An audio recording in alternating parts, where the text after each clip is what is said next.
आइए आज आप सब सुनेंगे माघ मास महात्म्य कथा में पहले अध्याय की कथा। सबसे पहले जानते हैं माघ स्नान के महत्व के बारे में, इसके बाद फिर माघ मास महात्म्य का कथा श्रवण करेंगे। आप सभी को माघ मास की ढेर सारी शुभकामनाएं। आप सभी के जीवन में लक्ष्मी नारायण की कृपा से आप सभी को सभी प्रकार के सुख और समृद्धि की प्राप्ति हो। नारद पुराण के अनुसार माघ, कार्तिक और वैशाख का महीना जो कि महापुनीत महीने माने गए हैं, इसमें तीर्थ स्थान आदि या स्वदेश में रहकर नित्य प्रति स्नान दान आदि करने से अनंत फल होता है। स्नान सूर्योदय समय जो कि श्रेष्ठ माना गया है, इसके बाद जितना भी विलंब हो उतना ही निष्फल होता है। स्नान के लिए काशी और प्रयाग सबसे उत्तम माने गए हैं। वहां ना जा सके तो जहां भी स्नान करे वहीं पर उनका स्मरण करे, अथवा पुष्करादिनी तीर्थानि गंगाद्याः सरितस्तथा आगच्छन्तु पवित्राणि स्नान काले सदा मम हरिद्वारे कुशावर्ते विल्वके नील पर्वते स्नात्वा कनखले तीर्थे पूर्व जन्म न विद्यते। अयोध्या, मथुरा, माया, काशी, कांची, अवंतिका, पूरी, द्वारावती ज्ञेयाः सप्तैता मोक्षदायिकाः गंगे च यमुने चैव गोदावरी सरस्वती नर्मदे सिंधु कावेरी जल अस्मिन् सन्निधिं कुरु। इस प्रकार से उच्चारण करते हुए या इन मंत्रों को श्रवण करते हुए अथवा वेग से बहने वाली किसी भी नदी के जल में स्नान करे, अथवा रात भर छत पर रखे हुए जल पूर्ण घट से स्नान करे, अथवा दिन भर सूर्य की किरणों से तपे हुए जल में स्नान करे। स्नान के आरंभ में आपस्त्वमसि देवेश ज्योतिषां पतिरेव च पापम नाशाय मे देव वांगमनः कर्मभिः कृतम् से जल की और दुख दारिद्र नाशाय श्री विष्णोस्तोषणाय च प्रातः स्नानम करोम यद्य माघे पाप विनाशनम से ईश्वर की प्रार्थना करे, और स्नान करने के पश्चात सवित्रे प्रसवित्रे च परम धाम जले मम त्वत्तेजसा परिभ्रष्टम पापम यातु सहस्त्रधा से सूर्य को अर्घ दे करके हरि का पूजन या स्मरण करे। माघ स्नान के लिए ब्रह्मचारी, गृहस्थ, सन्यासी और वनवासी चारों आश्रमों के ब्राह्मण, क्षत्रिय, वैश्य और शूद्र, चारों वर्णों के बाल, युवा और वृद्ध, तीनों अवस्थाओं की स्त्री, पुरुष या नपुंसक जो भी हो सबको आज्ञा है। सभी यथा नियम नित्य प्रति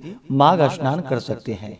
स्नान की अवधि या तो पौष मास के शुक्ल पक्ष की एकादशी से माघ शुक्ल एकादशी या पौष शुक्ल पूर्णिमा से माघ शुक्ल पूर्णिमा तक, अथवा मकर राशि पर सूर्य आए उस दिन से कुंभ राशि पर जाने तक नित्य प्रति स्नान करे, और उसके अनंतर जहाँ तक हो सके मौन रहे, भगवान का भजन या यजन करे, ब्राह्मणों को अवारित यानी कि बिना रोके नित्य भोजन करावे, कम्बल, मृग चर्म, रत्न, कपड़े, उपाहन यानी कि जूते, चप्पल, धोती और पगड़ी आदि दे। एक या अधिकाधिक 30 द्विज दंपत्ति ब्राह्मण ब्राह्मणी के जोड़ों को षटरस यानी कि 6 प्रकार के भोजन करवाकर सूर्यों में प्रियताम देवो विष्णु मूर्ति निरंजन से सूर्य की प्रार्थना करे। इसके बाद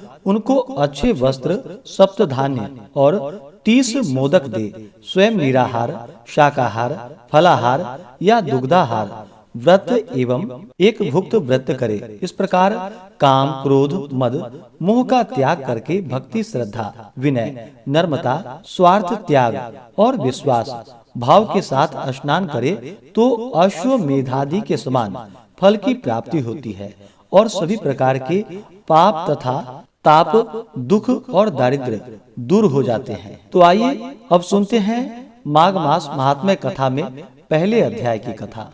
तो बोलिए प्रेम से भगवान विष्णु की जय, माता लक्ष्मी की जय, सर्वदेवी देवता की जय। एक समय श्री सूत जी ने अपने गुरु श्री व्यास जी से कहा कि हे गुरुदेव, कृपा करके आप मुझे माघ मास का महात्म्य कहिए, क्योंकि मैं आपका शिष्य हूँ। व्यास जी कहने लगे कि रघुवंश के राजा दिलीप एक समय यज्ञ के स्नान के पश्चात पैरों में जूते और सुंदर वस्त्र पहनकर शिकार की सामग्री से युक्त कवच और शोभायमान आभूषण पहने हुए अपने सिपाहियों से घिरे हुए जंगल में शिकार खेलने के लिए अपनी नगरी से बाहर निकले। उनके सिपाही जंगल में शिकार के लिए मृग, व्याघ्र, सिंह आदि जंतुओं की तलाश में इधर उधर फिरने लगे। उस वन में वन स्थली अत्यंत शोभा को प्राप्त हो रही थी। कहीं कहीं मृगों के झुंड फिरते थे, कहीं गीदड़ अपना भयंकर शब्द कह रहे थे, कहीं गेंडों का समूह हाथियों के समान फिर रहा था, कहीं पर वृक्षों के कोटरे में बैठे हुए उल्लू अपना भयानक शब्द कर रहे थे, कहीं सिंहों के पद चिन्हों के साथ घायल मृगों के रक्त से भूमि लाल हो रही थी, कहीं दूध से भरी थनों वाली सुंदर भैंसें फिर रही थी, कहीं पर सुगंधित पुष्प हरी हरी लताएं वन की शोभा को बढ़ा रही थी, कहीं कहीं बड़े बड़े पेड़ खड़े थे, तो कहीं पर उन पेड़ों पर बड़े बड़े अजगर और उनकी केचुलियां भी पड़ी हुई थी। उस समय राजा के सिपाहियों के बाजे की आवाज को सुनकर एक मृग वन में से निकलकर भागने लगा और बड़ी बड़ी चौकड़ियां भरता हुआ आगे बढ़ा। राजा ने उसके पीछे अपना घोड़ा दौड़ाया, परंतु मृग पूरी शक्ति से भागने लगा। मृग कांटेदार वृक्षों के एक जंगल में घुसा और राजा ने उसके पीछे ही वन में प्रवेश किया, परंतु दूर जाकर मृग राजा की दृष्टि से ओझल होकर निकल गया। राजा निर्जन वन में अपने सैनिकों सहित प्यास के मारे अति दुखी हो गया। दोपहर के समय अधिक मार्ग चलने से सैनिक थक गए थे और घोड़े रुक गए। कुछ देर बाद राजा ने एक बड़ा भारी सुंदर सरोवर देखा, जिसके किनारों पर घने वृक्ष थे। इसका जल सज्जनों के हृदय के समान स्वच्छ और पवित्र था। सरोवर का जल लहरों से बड़ा सुंदर लगता था। जल में अनेक प्रकार के जल जंतु, मछलियां आदि स्वच्छंदता से इधर उधर फिर रही थी। दुष्टों के समान निर्दयी चित्त वाले मगरमच्छ भी थे। किसी किसी जगह लोभी के समान सिमाल भी पड़ी हुई थी। जैसे विपत्ति में पड़े हुए लोगों को दुख को हरने वाली दानी पुरुष के समान यह सरोवर अपने जल से सबको सुखी करता है। जैसे मेघ चातक के दुख को हरता है। इस सरोवर को देखकर राजा की थकावट दूर हो गई। रात्रि को राजा ने वहीं विश्राम किया और सैनिक पहरा देने लगे और चारों तरफ फैल गए। रात के अंतिम समय में शूकरों के एक झुंड ने आकर सरोवर में पानी पिया और कमल के झुंड के पास आया।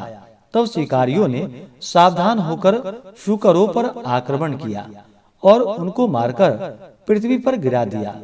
उस समय सब शिकारी कोलाहल करते हुए बड़ी प्रसन्नता के साथ राजा के पास गए और राजा प्रभात हुआ देखकर उनके साथ ही अपनी नगरी की तरफ चल पड़ा, जिसका शरीर तपस्या और नियमों के कारण बिल्कुल सूख गया था, जो मृगशाला और वल्कल पहने हुए था और नख, रोम तथा केश धारण किए हुए था।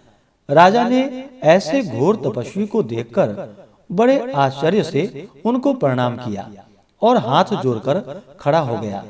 तपस्वी ने राजा से कहा कि हे राजन, इस पुण्य शुभ माघ में इस सरोवर को छोड़कर तुम यहाँ से क्यों जाने की इच्छा करते हो?